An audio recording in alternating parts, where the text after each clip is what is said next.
everybody, my name is Daxio, and this is Plugged In News. And in today's Pin Update, we have a Senate passes Cotton's amendment preventing federal funds from promoting CRT in school, as well as Pentagon deploying 3,000 U.S. troops back to Afghanistan in temporary mission. So let's get right into that. And for the first story today, this comes from FoxNews.com, and it is by Edmund DeMarque, and it is Senate passes Cotton's amendment preventing federal funds from promoting CRT in school.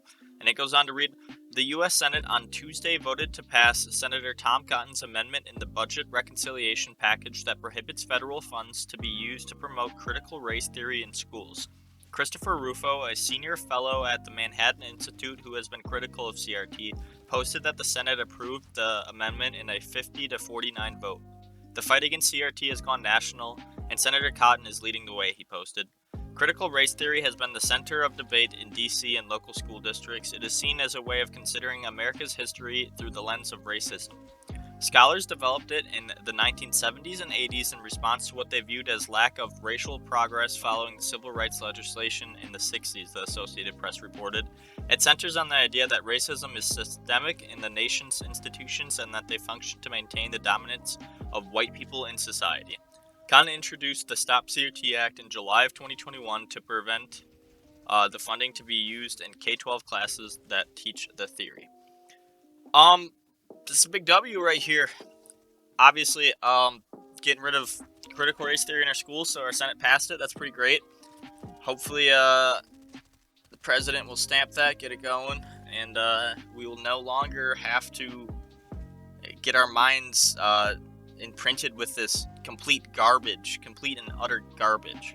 But the thing is, it's like with CRT, no matter what, they can work their way around it, because we're not practicing critical race theory. This is just a math problem where it's like, I have 12 apples and Johnny has 10. Why is Johnny racist?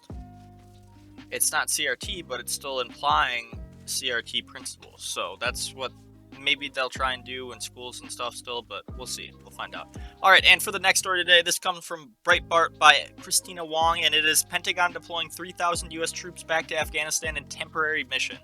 Let's get right into it. And the Pentagon announced Thursday that it will deploy 3 infantry battalions, or roughly 3,000 troops, to assist with the reduction of American civilians at the U.S. Embassy in Kabul, Afghanistan, and the evacuation of Afghan special immigrant visa applicants from the country. The battalions are already in the region, Pentagon Press Secretary John Kirby said in a press conference. They will move to the Hamid Karazi Airport in Kabul within the next 24 to 48 hours. 2 of the battalions are Marine battalions, while a third is an Army battalion, and they will join the 650 U.S. troops already in Kabul. In addition, a joint Army and Air Force supplement element of around 1,000 personnel will help with the processing of the SIV applicants, Kirby said. The element would move into Qatar in the coming days, he said. Lastly, an infantry brigade combat team will deploy in Kuwait to be postured and prepared if needed to provide additional security at the airport, Kirby added. That brigade combat team would arrive sometime in the next week. These forces are being deployed to support the orderly and safe reduction of civilian personnel at the request of the State Department and to help facilitate an accelerated process of working through SIV applicants. This is a temporary mission with a narrow focus, he said. The Pentagon cited a deteriorating security situation in Afghanistan as the reason for the deployment. There have been an increasing number of reports from the region of Taliban forces seizing more territory as the Biden administration continues to wind down the U.S. combat mission in Afghanistan. To me, it seems like we might be going back into Afghanistan. I mean, I believe Kabul came out like yesterday or the day before or something like that. I read it somewhere saying that they are willing to negotiate with the Taliban, and that the government in Kabul is willing to negotiate with the Taliban and share land with them and stuff like that. Basically just saying like, please don't hurt us, trying to negotiate with terrorists. It's not what we do. But yeah, now Biden's sending troops there. We're getting more troops back into the Middle East. Taliban's all of a sudden taking over now that Biden's president.